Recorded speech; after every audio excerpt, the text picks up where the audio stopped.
Hello, everybody. Happy Valentine's Day.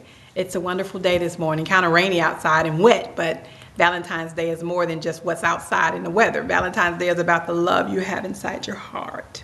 Well, I'm Tinzley Bradford, and I'm with andyouvannasee.com, men, women, dating from Tinzley. I'm here to talk about dating in Atlanta, being a single mom, being a single woman, why it's so hard to date in Atlanta.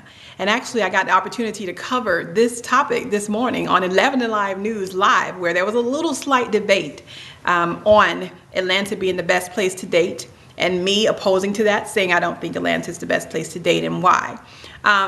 We covered a few things on there, but I wanted to share a few more things about why I think it's a tough place to be when you're trying to date in Atlanta, and being a single woman, why it's a tough place to be.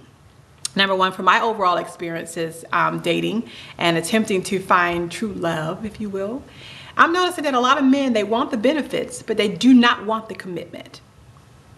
And it is what it is. They want the benefit of having a woman beside them, someone that they can go hold on to and, you know, do with, if you will, or whatever, but they don't want the commitment that comes along with that. And a lot of them run very far when you are trying to discuss anything that has to do with them sticking around maybe long term, you know, especially if that's what you put out there you want. So that's one of the problems I'm noticing too. Another one of the things I'm noticing is that dating just seems to not happen anymore.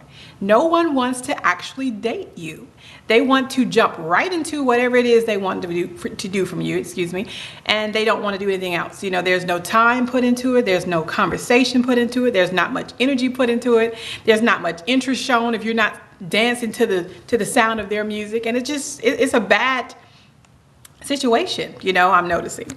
And also, a lot of men are really not available. They say they're available, but they're not actually available. You know, you got guys who are in relationships already, and because they may have something going on that's not so great about that relationship, that maybe they're going through tough times, they go out and try to talk to other females, and actually they're putting themselves out there as single and available when really they're not. And then later on down the line, many times right away, depending on how thorough you are when you're trying to investigate more about them, you may not even know they're in a relationship until later on down the line. Or once you learn, you're like, well, darn, why did you even come to me if you know that you're already in a relationship? Also, I talked about the ratio of women to men, you know, and I said it was around 20-1.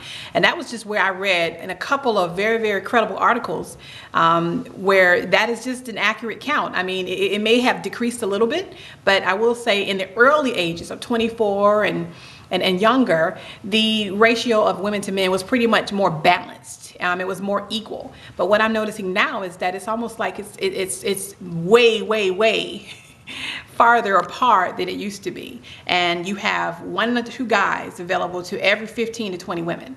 And a lot of those guys are not looking for relationships. So you're going around in circles hoping that you're going to be able to find that true mate. And he's really not wanting to settle down. He wants to just keep playing. You know, he wants to do what he wants to do, and he's just not ready for that type of commitment. So I wanted to come up with a few ways that you can enjoy your relationships and dating without feeling like you're just getting nowhere and like you're going around in circles.